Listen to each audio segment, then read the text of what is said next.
नमस्कार दोस्तों, इस वीडियो में हम चेती या चेदी राजवंश के पूर्व इतिहास को जानेंगे। साथ ही चेदी राजवंश की कलिंग शाखा के महान शासक खारवेल की उपलब्धियों और उसके द्वारा किए गए जनकल्याणकारी कार्यों के विषय में आपसे जानकारी साझा करेंगे। साथ ही उदयगिरी खंडगिरी पहाड़ियों में खारवेल द्वारा बनवाए गए गुहा विहारों की जानकारी भी आपसे साझा की जाएगी। आइए शुरू करते हैं।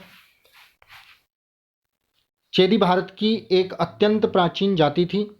ऋग्वेद की एक दान स्तुति में इस वंश के एक अत्यंत शक्तिशाली नरेश कशु का उल्लेख है।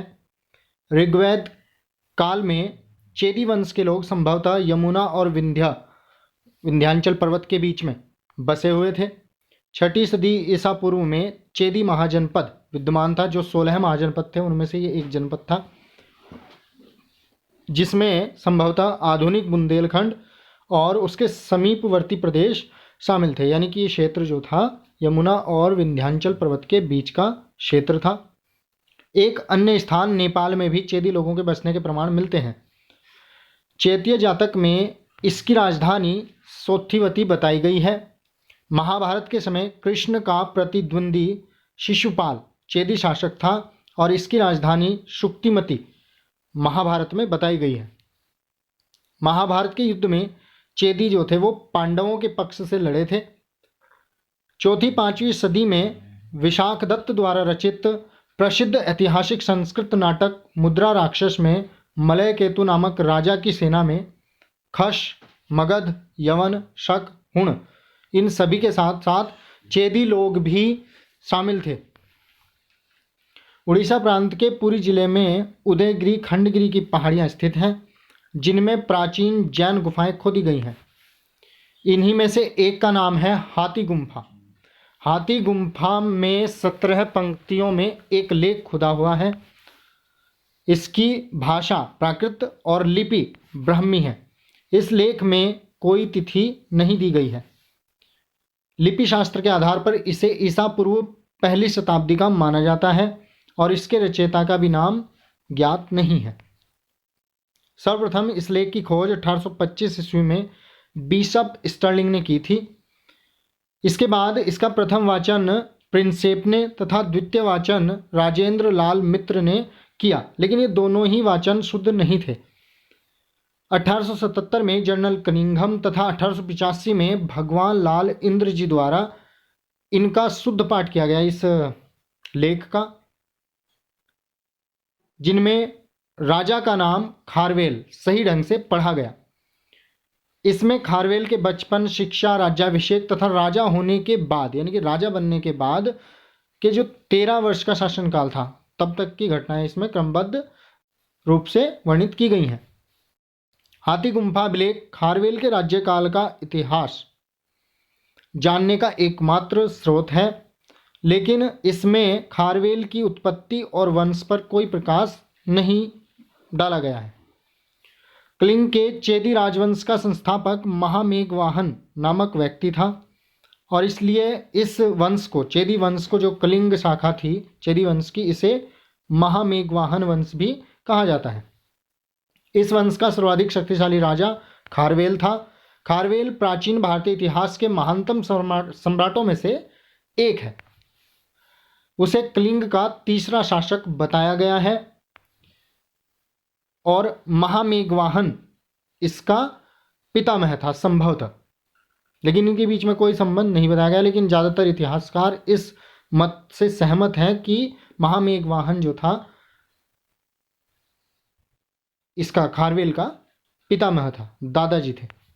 एक अन्य राजा का जिक्र मंचपुरी गुहा लेख में मिलता है चेदी वंश के, जिसका नाम है वक्रदेव, और इसके संबंध में भी इतिहासकारों में मतभेद है कि ये दूसरी पीढ़ी का था यानी कि दूसरा शासक था या फिर खारवेल के बाद का कोई शासक था।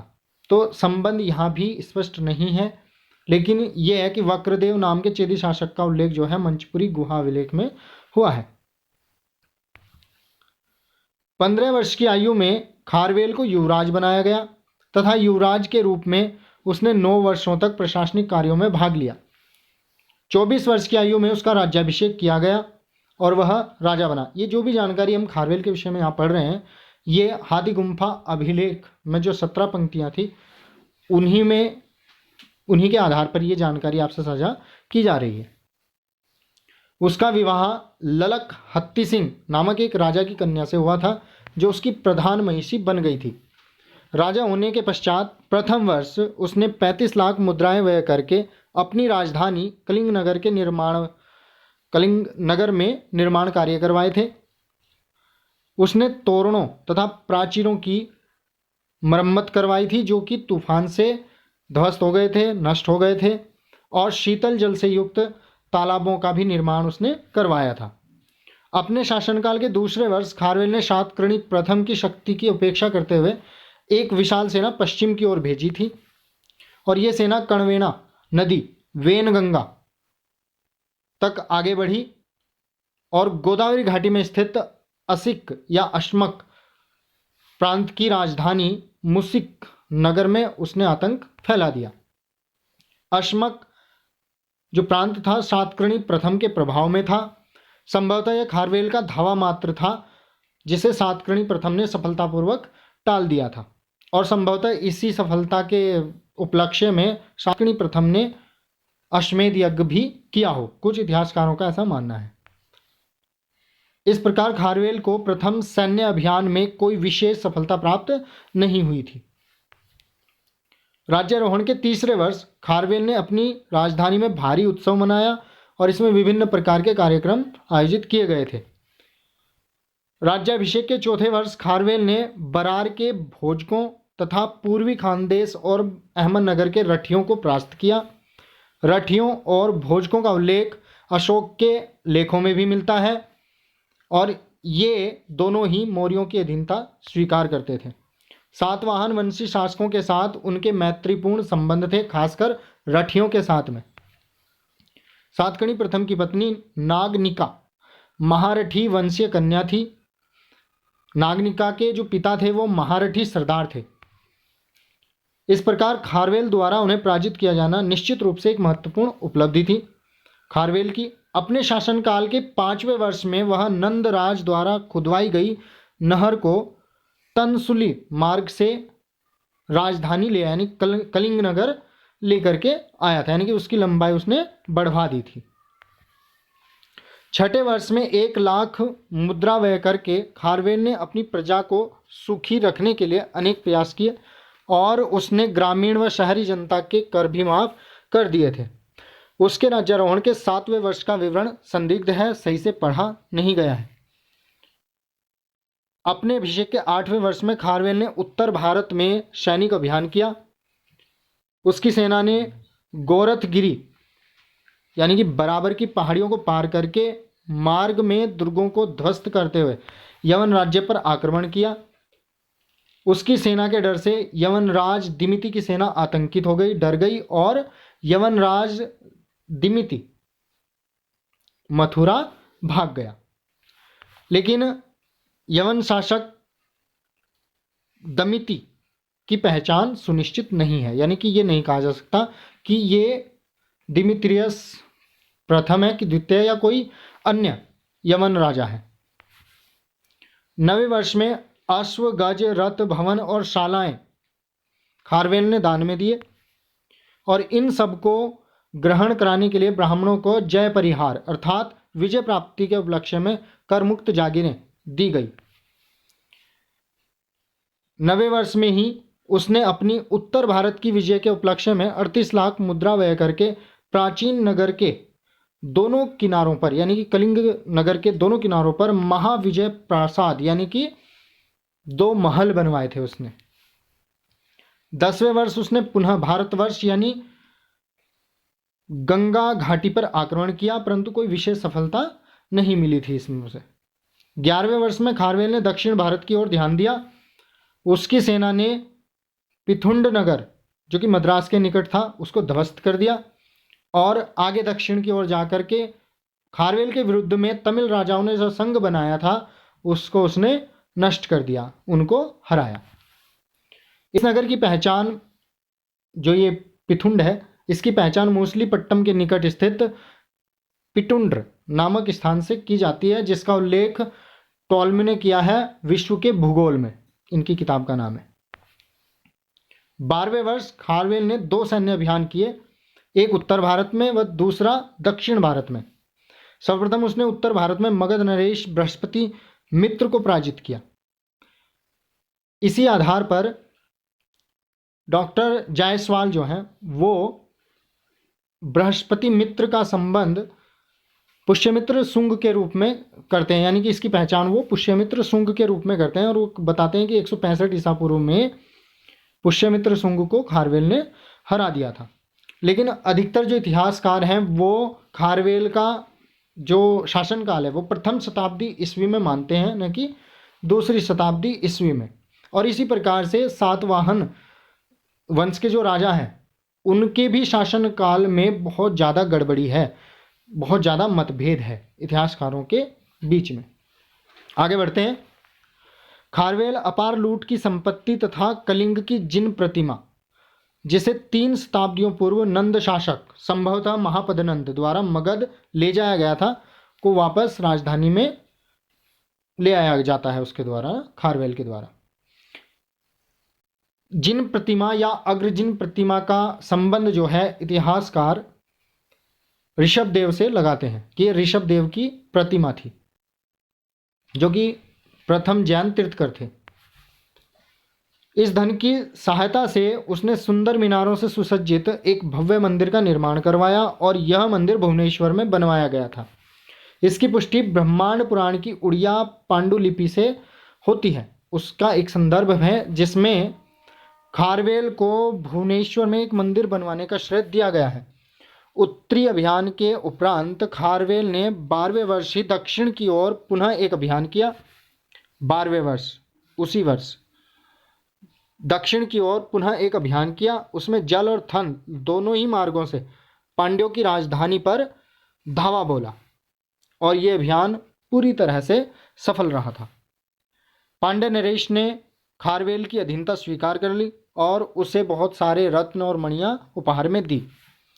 यह खारवेल का अंतिम सैन्य अभियान था। तो जो खारवेल का प्रथम अभियान था वो दूसरे वर्ष में सातकर्णी प्रथम के विरुद्ध में था, जिसमें उसे कोई खास सफलता नहीं मिली थी।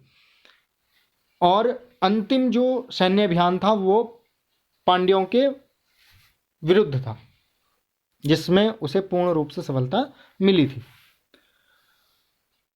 उसकी इन विजयों के कारण ही उसकी जो मुख्य रानी थी उसका एक अभिलेख मिलता है, उसमें खारवेल के लिए चक्रवर्ती शब्द का इस्तेमाल हुआ है, जो कि उपयुक्त ही लगता है।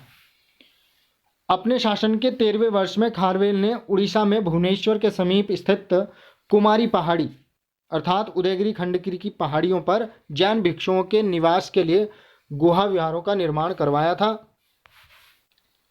उदयगिरी में 19 तथा खंडगिरी में 16 गुहा विहारों का निर्माण हुआ था। उदयगिरी की प्रमुख गुफाएं हैं रानी गुम्फा, मंचपुरी, गणेश गुम्फा, हाथी गुम्फा तथा व्याघ्र गुम्फा। खंडगिरी की प्रमुख गुफाएं हैं नवमुनि गुम्फा, देवसभा, अनंत गुम्फा आदि। उदयगिरी की रानी गुम्फा जो गुफा है वो सबसे बड़ी है और इनमें प्रेम आख्यान और स्त्री अपहरण जैसे दृश्य भी दिखाए गए हैं। खंडगिरी की अनंत गुम्फा भित्ति पर कमल पर खड़ी देवी लक्ष्मी की मूर्ति सबसे विशिष्ट है। इसमें 2 हाथी देवी का अभिषेक करने की मुद्रा में दिखाए गए हैं। उड़ीसा की गुफाओं में किसी भी प्रकार के चैत्य या स्तूप नहीं दिखाए गए हैं, जैसा कि पश्चिम भारत की गुफाओं में देखने को मिलते हैं, जैसे कि वेड़सा की गुफा है, कन्हेरी की गुफा है, पीतल खोरा की गुफा है। तो उन सब में चैत्य और स्तूप देखने को मिलते हैं, क्योंकि वो सभी क्या हैं, बौद्ध धर्म से संबंधित गुफाएं हैं। उदयगिरी में रानी गुम्फा तथा खंडगिरी में अनंत गुम्फा की गुफाओं में उत्कीर्ण रिलीफ चित्रकला की दृष्टि से उच्च कोटि के हैं जो चित्र बने हैं वहाँ पर, और इन चित्रों में तत्कालीन समाज के जनजीवन की मनोरम झांकी सुरक्षित है। पत्थर, चट्टान, धातु आदि के फलक पर जो चित्र या मूर्ति उकेर कर बनाई जाती है उन्हें रिलीफ स्थापत्य या चित्र कहा जाता है और इसे ही उत्कीर्ण अथवा भास्कर कला भी कहा जाता है। खारवेल जैन धर्म का अनुयायी था।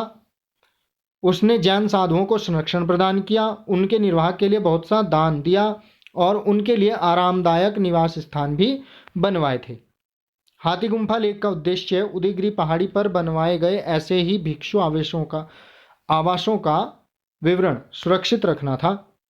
वह स्वयं जैन होते हुए भी अन्य धर्मों के प्रति सहिष्णु था और उसने सभी अन्य देवी देवताओं के मंदिरों का भी जीर्णोद्धार करवाया था। वह स्वयं विद्वान और विद्वानों का आश्रयदाता था। अभिलेख में उसे राजऋषि कहा गया है। इसके अतिरिक्त उसे कलिंग चक्रवर्ती, लेमराज, वृद्धराज, भिक्षुराज, धर्मराज तथा महाविजयराज भी कहा गया है। इस प्रकार से स्पष्ट है, इस प्रकार हम कह सकते हैं कि खारवेल एक महान विजेता, लोकोपकारी शासक, महान निर्माता और धर्म सहिष्णु सम्राट था। दोस्तों, इस वीडियो में जो भी जानकारी हमारे पास थी वो सब आपको साझा की गई है चेती राजवंश के विषय में। मैं उम्मीद करता हूँ ये वीडियो आपको पसंद आई होगी। Thanks for watching. Please like and share the video and subscribe my channel.